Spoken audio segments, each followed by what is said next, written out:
Uri, do you mind stopping the stream for your screen sharing for 1 sec? Back up.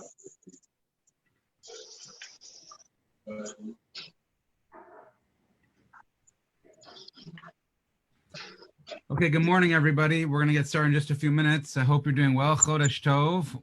This is our first of our new class called Inside Israel.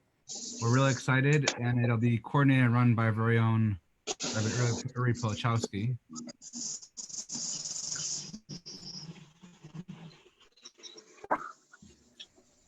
Give us just a minute here as we get everything all square away.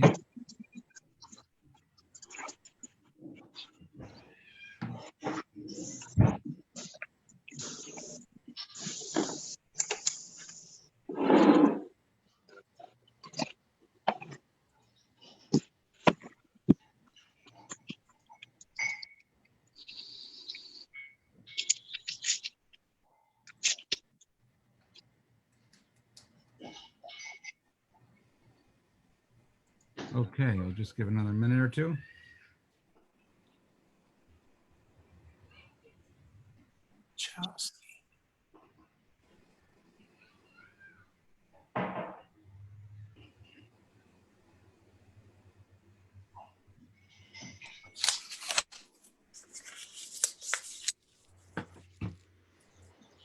Okay. All right, good morning, everyone, and Chodesh Tov again. We'll get started in just a moment or two. Just need to find Uri. There you are.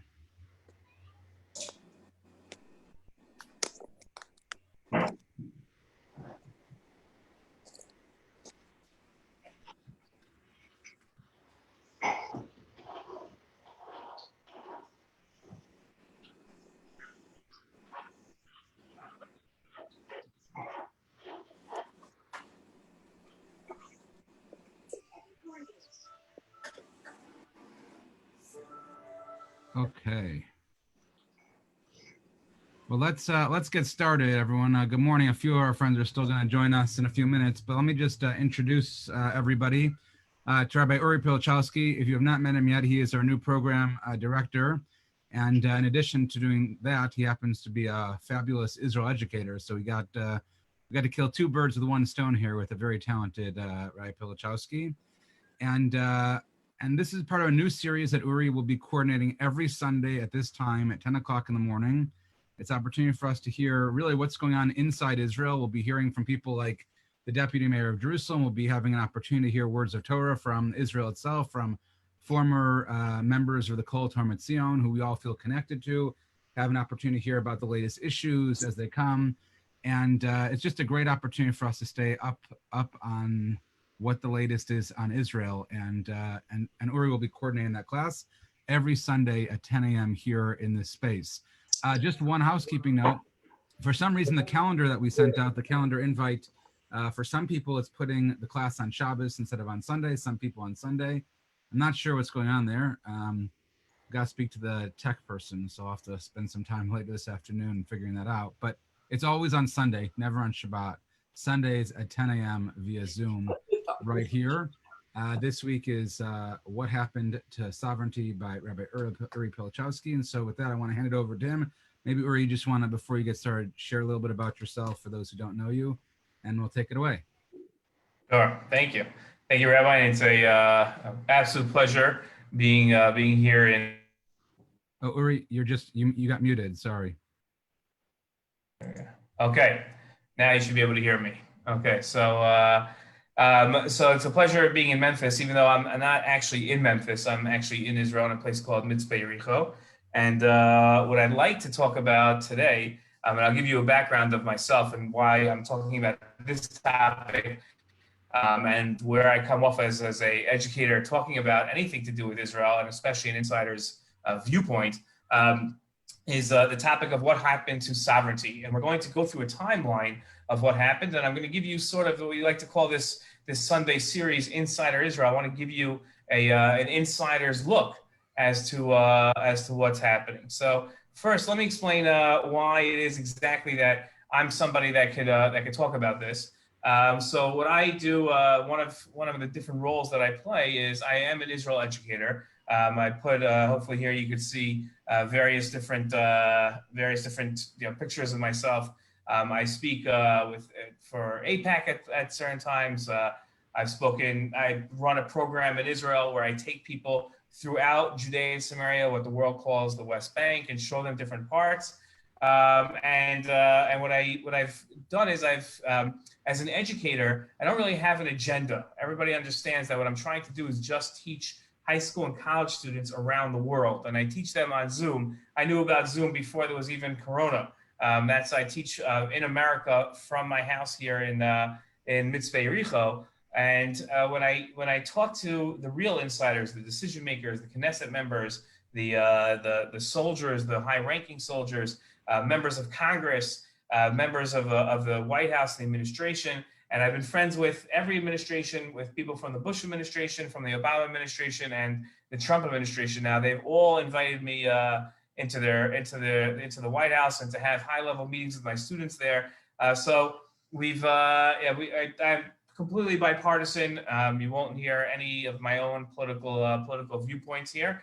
But what I'm going to give you is a topic that I think it hit the headlines here or there, and people were somewhat concerned about it. And before we even knew it, it was gone. And that's the topic of sovereignty. So before we begin, I want to just give a little history of the area that we're talking about, just to make sure. I'm sure everybody knows this, but just to make sure we're all on the same page here. The area that we're talking about is this red area here. Okay, this is what we like to call in Hebrew Yehuda v'Shomron, Judea and Samaria. Okay, and this red area is this is what the world calls the West Bank, because it sits on the west bank of the Jordan River. I actually live about a 10-minute drive from the Jordan River.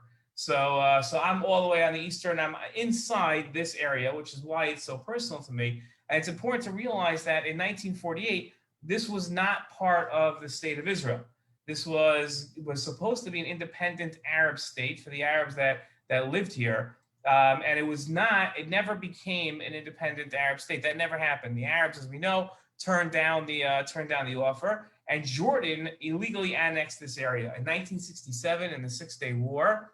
We took over this area, but Israel never made this red area part of the state of Israel.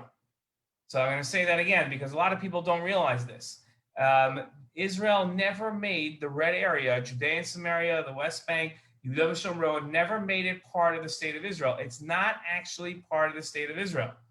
So I technically do not live in the state of Israel. I live in the land of Israel, but I don't live in the state of Israel. Arabs living in this red area identify as Palestinians, and they are not Israeli citizens. Jews who live in this red area, like myself, are Israeli citizens.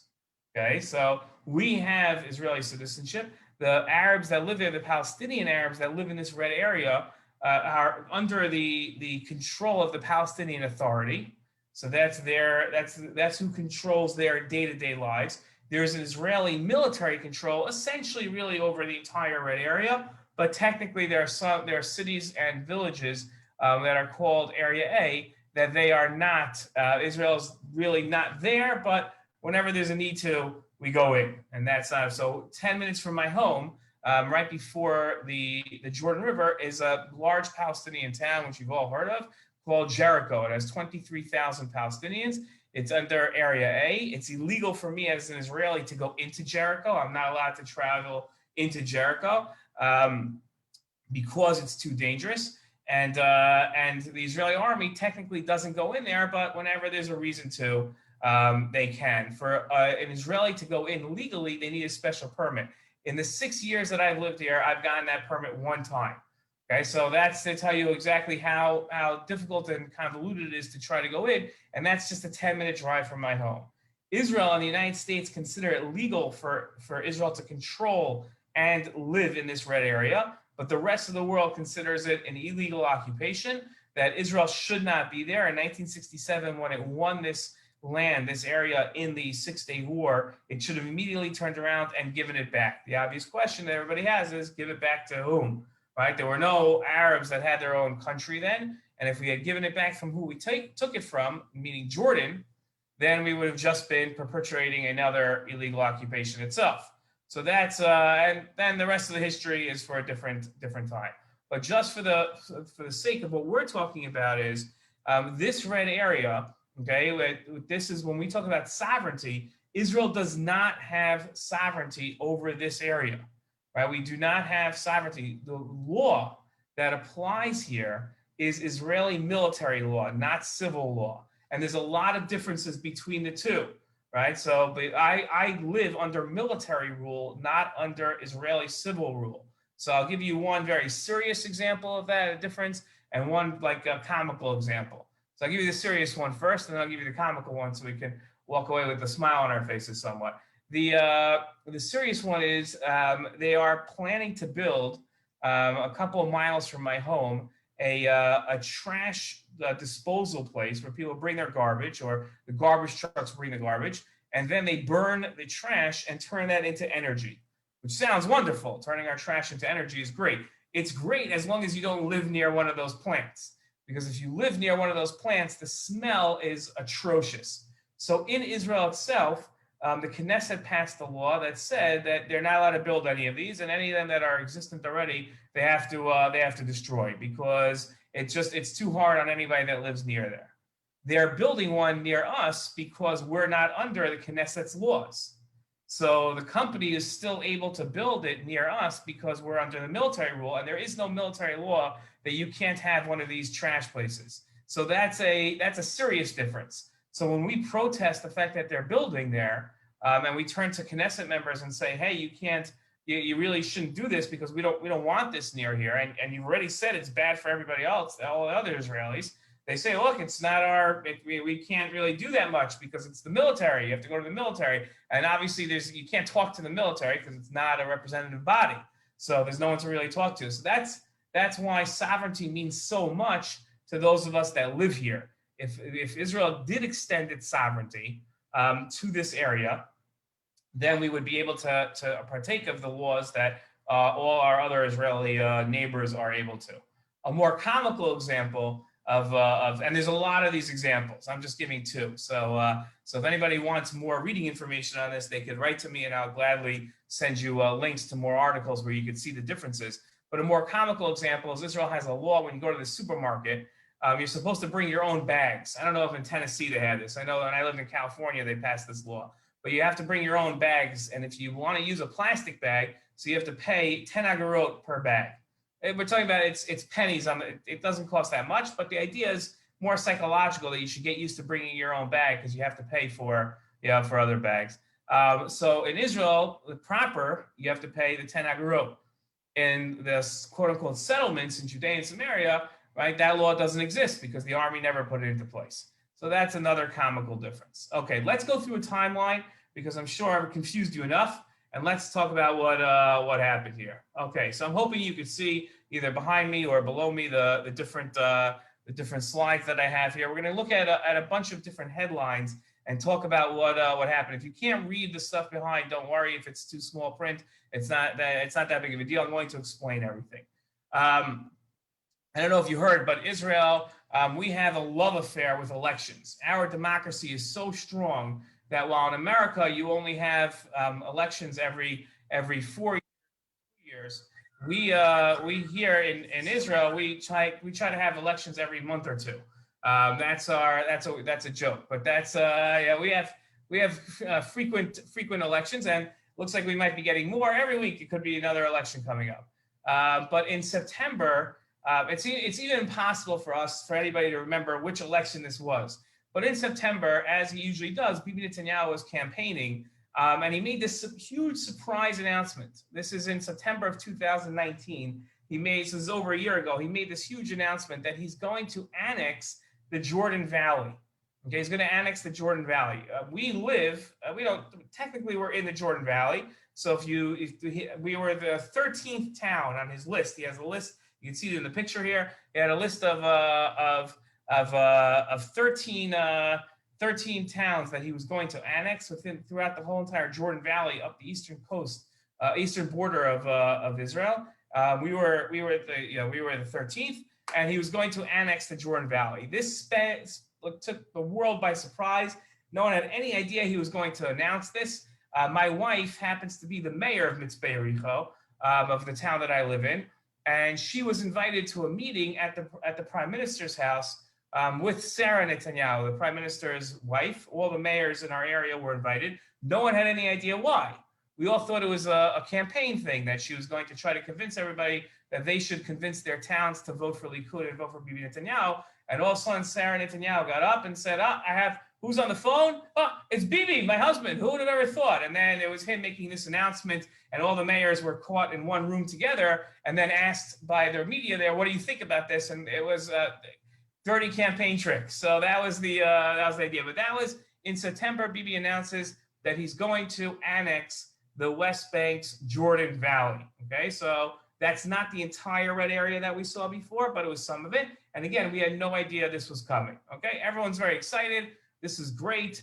Not everybody's excited, but a lot of people were excited about this. Most of the world thought this was a horrible idea, thought that it would be yet another Israeli illegal move that they'd be making and just solidifying it, ruining the two-state solution. Okay. Then in November, this is 2 months after this, Secretary of State Mike Pompeo makes a surprise announcement that, again, no one had any idea was coming, where he says that all of a sudden, the America views Israeli settlements are Jewish towns in Judea and Samaria, again, like my own, sees them as not, and I'm going to quote his language, not inconsistent with international law, which for everybody else means that they're no longer illegal. Now, whether or not the United States actually considered them illegal beforehand is a great topic of discussion. The only American president since 1967 who said outright that these settlements were illegal. Anyone want to give a guess? I guess I'd probably have to unmute you. It would take forever. But guess in your own mind, it was Jimmy Carter.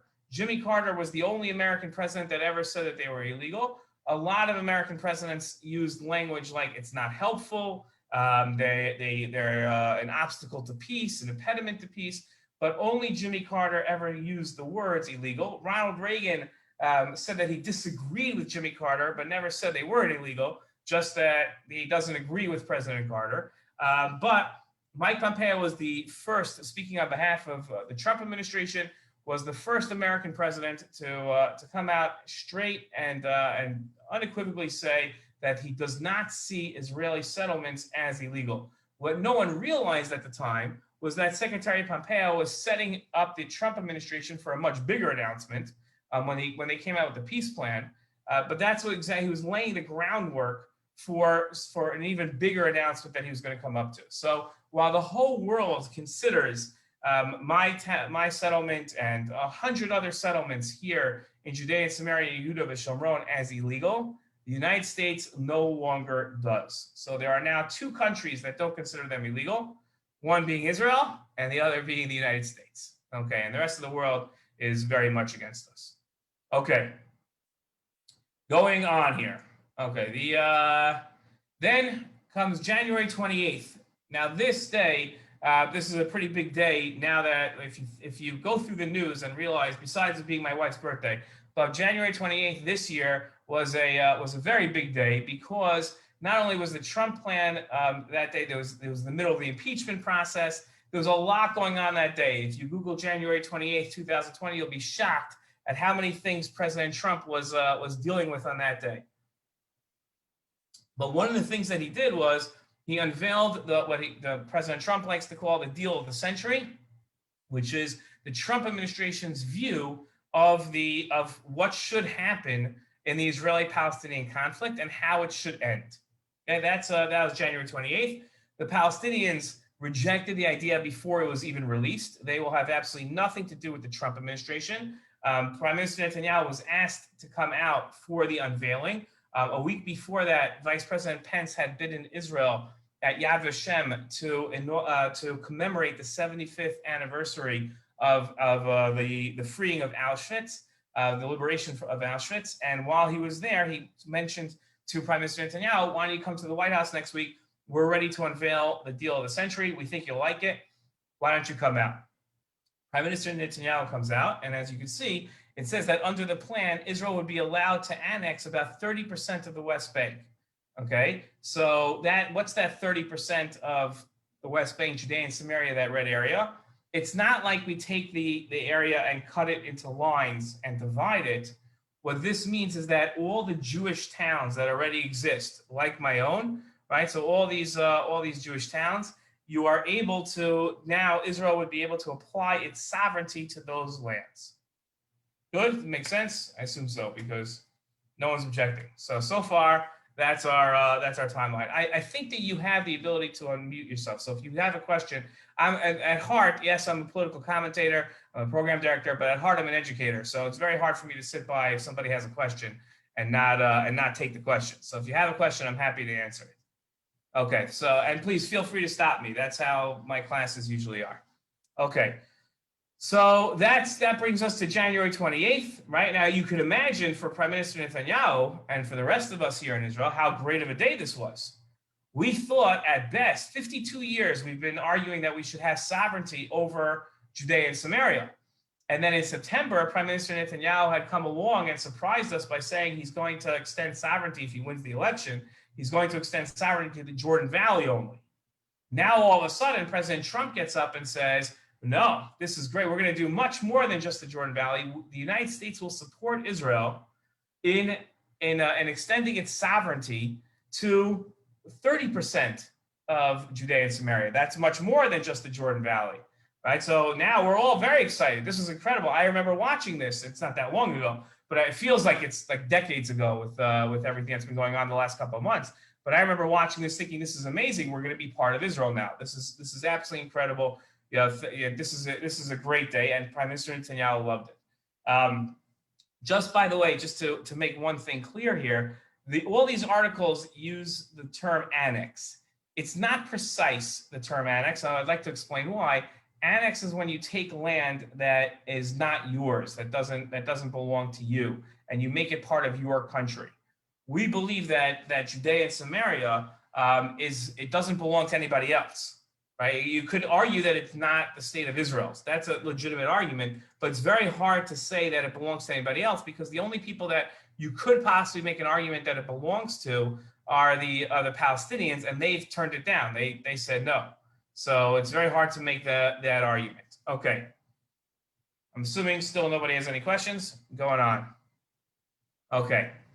Prime Minister Netanyahu gets up and says, this is incredible. We're going to annex as fast as possible. And then the American administration comes along and says, whoa, not so fast. And then they come up to this magical date of July 1st. July 1st is going to be the day that they're going to annex. And then, all of a sudden, we find mixed signals. Right? We find that the Trump administration has one thing in mind, and specifically Jared Kushner. It doesn't want this to happen right away at all. And Bibi Netanyahu wants to have this happen right away. So all of a sudden we find, is it going to be in July? Is it going to be in February, March, April? What day exactly are we going to extend sovereignty? When is this going to happen? And that caused a lot of angst and a lot of tension between them, right? As you can see from this New York Times article, right? It says that American and Israeli officials are deeply divided on the question, an issue that could determine how and when any annexation proceeds, right? Prime Minister Netanyahu vowed to annex up to 30%, right, as mapped out in the Trump peace plan as soon as July 1st. He's counting on the Trump administration's backing, since most of the world views existing Jewish settlements on the West Bank as illegal and would treat any unilateral annexation as a flagrant violation of international law. But the administration sent mixed signals, initially greenlighting it and then putting brakes on, and now saying, well, we have to see, we're going to have more meetings about it, okay? So now we're in the middle of June, July, and no one has any idea when, if, how it's going to happen. Good? Okay. Okay, so now what happens? You would imagine, yeah, we would imagine of all the constituencies, whether in America, Israel, everywhere that would support this idea of extending sovereignty, it would be the people that live here, right? The people that live in this area who are now going to be the beneficiaries of something they've been lobbying for over 50 years. It's literally been 50 years that we've been asking Israel to extend sovereignty. So you'd imagine what we call the settler community would go ahead and say, okay, we want to have this, we would like to have this plan to extend as fast as possible. And now the unthinkable happens. And when I say unthinkable, right, this is I'm going to give you just a little bit. I try very much to be objective in my lessons, but I'm not going to be able to here because this was incredibly frustrating for me. I just did not understand how this happened. The settler leaders launched a campaign against sovereignty, against it, right? They said, no, we don't want the Trump peace plan. Now, I sat here and I personally, as an activist, worked very hard along with the Trump administration to make sure this went smoothly. And in January, we had no problems. In February, we had no problems. In March, we had no problems. In April, we had, now again, a lot of that was due to everybody paying more attention to Corona than the political situation. But all the way until June, we had no problems. All of a sudden, June 1st comes along, and all my good friends in the settlement movement, who I count as allies, and these are the people that usually give me direction, all of a sudden put on these huge posters all over Jerusalem. If anybody's familiar with the two hotels, when you come into Jerusalem from coming from Tel Aviv, there are two hotels that always have these huge posters alongside. There's a picture, if you can see it here, and these posters had a picture of Bibi Netanyahu, and the other one had of Donald Trump, and it says, Lo l'Medina Falastini, which means no to a Palestinian state. What was their problem with the Trump plan, right? This Trump plan that's giving them sovereignty over their settlements. This is exactly what they wanted. What was the problem? The issue was that it also created a Palestinian state, okay? And that they were against. They did not want to have a Palestinian state. Now, the truth is, right, and that's why the second poster with President Trump says, Ribonut, which is the Israeli word for sovereignty, do it right. Right. So in other words, what they're saying is, great, you gave us what we wanted, but you're doing it the wrong way because you're creating a Palestinian state. So now the settler leaders come out against it. Okay. And this is, I was in shock, absolutely in shock. I spent a good 2 weeks running back and forth between people from the Trump administration and the settler leaders, trying to work out some sort of we had secret meetings where nobody was allowed to. It was incredible. It was the first time I was ever involved in I felt like I was a spy, I'm just an average teacher. So for me, this was like a whole new world of meeting in secret places with maps and different things and very, very interesting things happening. And I couldn't believe this. Okay. So, and now you see they really, the settler leaders, especially this man in the purple shirt, who caused a lot of trouble. He's the head. His name is David Elchiani. He's the head of the settler movement called the Yesha Council. And he went ahead and said that he would rather give up 52 years of dreaming. He'd rather give that up than to have the Trump plan go through because of the establishment of a Palestinian state. And I was beside myself. I'm still beside myself, I have to be honest, that this was happening. But that's what he said. And then took it even a step further. Okay? The settler leaders started saying that Donald Trump is not a friend of Israel. Now, I'm not getting anywhere near the American elections here. Okay? Nowhere near the American elections, but with something that we can all agree on, whether you love President Trump or hate President Trump. There's no way you can imagine if he opens up a newspaper in the morning and sees that he's not a friend of Israel, that he takes that well. Right? We could all agree that that would not be a positive step for the U.S.-Israel relationship. Okay, so right, that's not a good thing. So when he says this is Elchiani, when he went ahead and said to the media that this peace plan, which again calls for sovereignty, which no peace plan no one had ever even mentioned giving an okay to that before. This was a dream of the settler movement. And now the one president that goes ahead and considers it, they call him not a friend of Israel. Absolutely a shock. You have the NGOs, the pro-Israel NGO, Regavim, which is the settler NGO. says, don't waste, lobbied Bibi Netanyahu that he should extend sovereignty over Judea and Samaria, but do it outside the framework of the Trump plan. Do it without President Trump. Interesting approach, right? Of course, America answered this with saying that the only way Israel's going to get America's support and have America's support to annex is if they follow the Trump peace plan, the parts they like and the parts they don't like. This wasn't a menu. President Trump, right, did not hand Israel a menu and say, here, take the parts that you like, and whatever you don't like, you don't have to do. No, it was a one package deal, right? So that doesn't work, right? You can't do it unless you're not going to get to extend sovereignty unless you do it all. Okay. Palestinians were celebratory over this. This is great, right? All of a sudden, right? What's happening? The settlers were about to get 30% of what the Palestinians consider their land, right? The Palestinians, you can imagine how upset they were over this plan of sovereignty. And what are the Palestinians? Who becomes the Palestinians' greatest allies here? The settlers. The settlers are the ones saying, usually they'd expect the United Nations to come out and back them up. They'd expect the European Union to back them up and say that there shouldn't be sovereignty. But lo and behold, to the Palestinians' great surprise, and I spoke to Palestinians about it. They said, have you gone crazy? What are you thinking? What's going on over there? You finally got what you for 52 years you've been asking for this. You finally get it, and now you're rejecting it. Thank you, but why? Okay. Right. So, and then you had people coming along, right, saying that no, the settler leaders are wrong. This is Oded Ravivi. I don't know if anybody knows him personally, but he's the mayor of Efrat, which is one of the larger settlements. And he came along and said, how could you oppose this plan? We finally got what we've been asking for. So that's right. And then I wrote an op-ed also saying that so that we should extend sovereignty, and how can we give up this opportunity? It doesn't make any sense. Okay, and then all of a sudden, what do we find out? Right, that it's the settler leaders that were the ones that destroy the plan for sovereignty.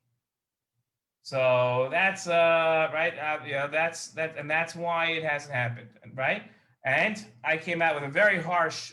This is to my friends, right? Again, keep in mind these are my personal friends that I'm criticizing. But I wrote that they failed us because we finally could have had annexation, and then we weren't given it because of our own short-sightedness. Okay, I'm a little nervous that nobody has any questions. Okay, but in any case, we'll keep going. Okay. Then all of a sudden we know what happened a month ago, right? All of a sudden out of this we really didn't see coming, right? The UAE, right? The United Arab Emirates signs a historic deal, but what's the condition on the deal? That West Bank sovereignty annexation is suspended, right? That we cannot go ahead and we can have deal with the United Arab Emirates, normalization with them, but we cannot have annexation. So now all of a sudden, the whole idea of sovereignty, ribonut, annexation, it's suspended, it's put on the back burner, and now we're not going to have it. Okay, right? That's we're not going to have that. And when asked in a poll, which would you prefer? 80% of Israelis, keep in mind that's including a lot of settlers, say, no, UAE normalization is much more important than the plan of sovereignty. For 52 years, we've lived without sovereignty. We've been trying to have normalization with the Arabs. So now we finally have the opportunity. So that's so now it became a no-brainer for people, for the political echelon, which one they should pursue, right? Of course, put sovereignty on the back burner. Israel says the word is suspend, right? The word isn't end, it's suspend, meaning that annexation is going to happen. Just right now, we're pursuing peace. And as we pursue peace and normalization, as long as that's a possibility, we're not going to go ahead and work on annexation, right? So that was right. You could have had one or the other, and one is much more important to us. But the sovereignty is still there. We still want it to happen. Okay. And as Bibi says, right, this was in August. He said that annexation remains on the table. It's still there, but we're going to have to postpone it and suspend it because we have to wait. Now, here's where I'm coming from on this one. Okay, And this is my insider's viewpoint. Everybody looks at it and says the reason, if you'd ask people why don't we have sovereignty now, the answer they're going to give you is because of the Israel-UAE agreement and the Bahrain agreement, right? And hopefully one with Sudan and Morocco and Saudi Arabia coming up, right? That's what we're all hoping for, that we have more and more of these deals, and that's why annexation isn't happening. But I'm here to tell you, insider's view, that had we gone ahead and extended sovereignty when we had the opportunity and didn't diddle-dally and fight over the little details, and the settler leaders hadn't come out against it, we would have been able to do both, because we would have annexed right away, and the Arab Sunni states would have taken it as a fact. The whole novelty of the Israel-UAE agreement is that it's not Palestinian-centered, meaning the whole theory on peace and normalization between Israel and the Arab world until this point has been that if we don't have peace with the if we don't have peace with the Palestinians, then the Arab world can't normalize with us. That we've seen as a fallacy, that they're willing to normalize with us even before we establish peace with the Palestinians. So had we gone ahead and extended sovereignty immediately, we would have had the benefits of both. We missed an opportunity. And I don't know when or if we're ever going to have it back. I'm hoping we will, but I can also see a state of being where the next normalization deal is just around the corner. And as long as it's just around the corner, we're not going to be able to go ahead and extend sovereignty. So what did I come here to tell you today? What I came to give you an insider's view is what happened to sovereignty? What happened to sovereignty is that we shot ourselves in the foot. And instead of taking advantage, now by the way, I want to make something very clear. You can have a legitimate viewpoint that sovereignty and annexation is a bad idea. That's okay. I might disagree with you. I think it's a good idea, but that's perfectly okay. But if you are of the opinion that extending sovereignty is a good thing for Israel, and wondering why Israel isn't doing it and what happened, why it didn't take advantage of a good opportunity, well, here's why. Because the enemy of good is perfect. We're only looking for perfection, and we don't look for, let's take what we can get and then move forward and try to improve on it, that we end up missing out on great opportunities. And here's the chance where we gave up on in my opinion, at least, a great opportunity. And I hope that one day we get the opportunity back, but I'm not 100% positive that we will. Okay, now, I don't believe for a second that nobody has any questions. It does not make any sense to me. Either that when I give a class and to my students and there's no questions, that usually to me means that one of a couple things happened. I was so unclear that nobody followed anything I said, or nobody was paying attention, which I see from your faces that that's not true. I see people are paying attention very carefully, so that's not true. But there's no way I was so clear, or nobody has any objection to what I was saying. Please object to what I was saying. If you think that I'm wrong, or you think that any of my personal opinions are incorrect, I always look forward to good feedback. So please, I turn over to you. Do you care to predict what comes next?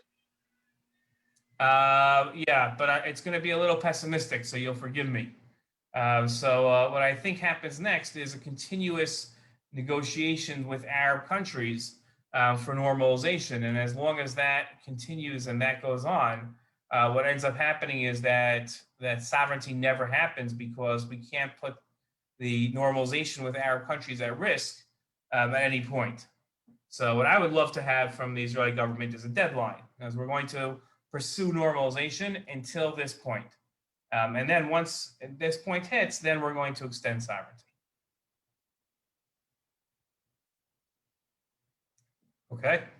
Any other questions? From your lips to God's ears. Thank you.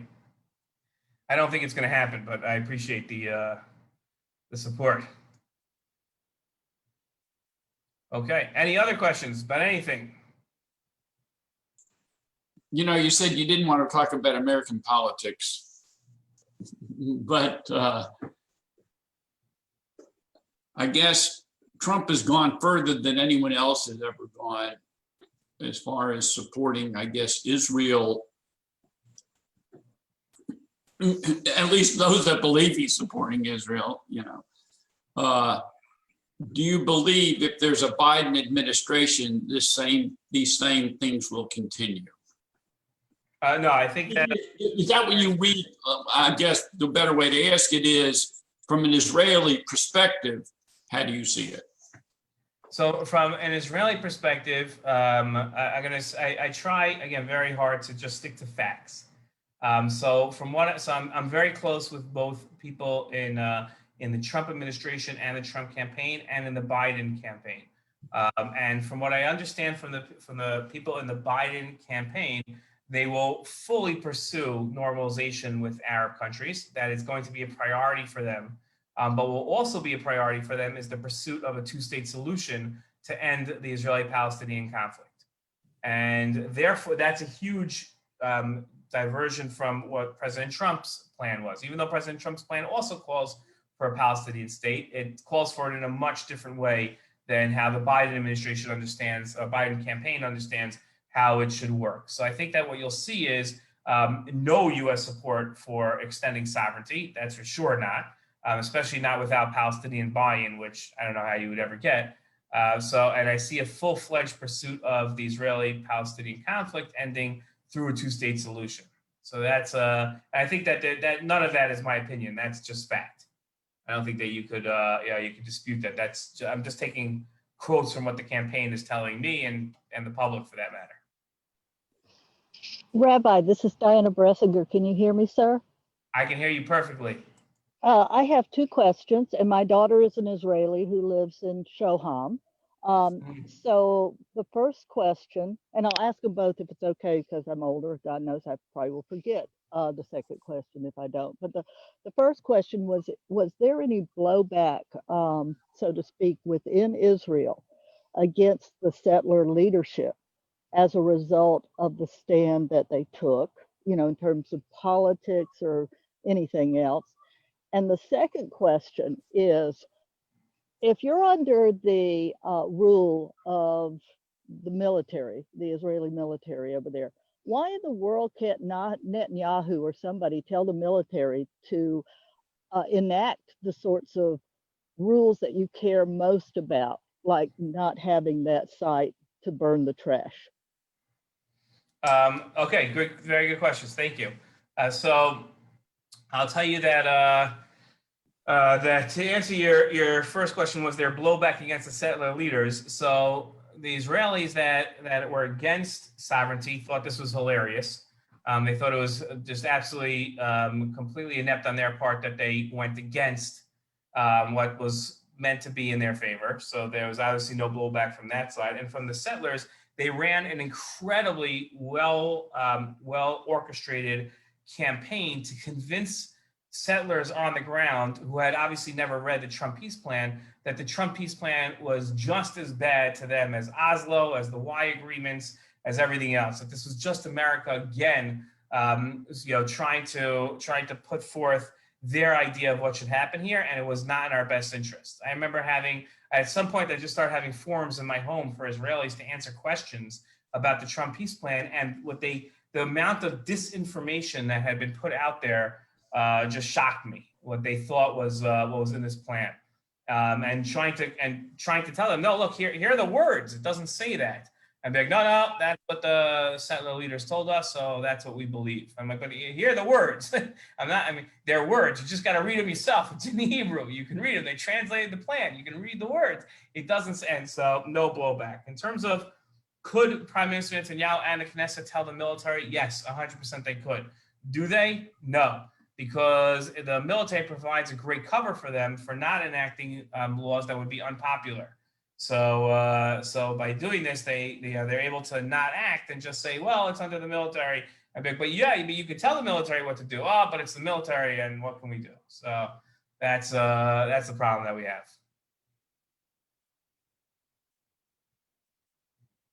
Okay. I hope everybody enjoyed. We're going to be doing this every Sunday, so I hope that that not only will you enjoy, but you'll tell your friends to come. It won't be me every Sunday, so if you don't like me, then that's good news. And if if you do like me. So then we'll have like probably once every 4 or 5 weeks, I'll step in and do something. But we have really great speakers. I really work hard to get great speakers for Baron Hirsch, and there's going to be really just the deputy mayor of Jerusalem, somebody who runs a VC in Israel, who's working very closely in Abu Dhabi now with the UAE on the New Deal. So you're going to get an insider's view on what's happening between Israel and our new Arab friends. And these are real friends. It's amazing. It's shocking. I've made personally friends with people there, and this is not Egypt and Jordan. This is a completely different thing. So I'm not going to give you too much. I'll let him describe it. And then every once in a while, we'll have a shiur from Israel with one of the Kollel, the former Kollel heads that you all know very closely. So it's going to be this will be great. So Sunday mornings, mark off on your calendar. Nothing else going on. Just Baron Hirsch, Sunday mornings at 10 a.m. on your calendars. Okay, have a great week, everybody. Chodesh Tov, it's Rosh Chodesh today. And hope to be in touch soon. And you can email me whenever you'd like at the shul email. Okay, all the best. Chodesh Tov, and thank you. Chodesh Tov, you're very welcome.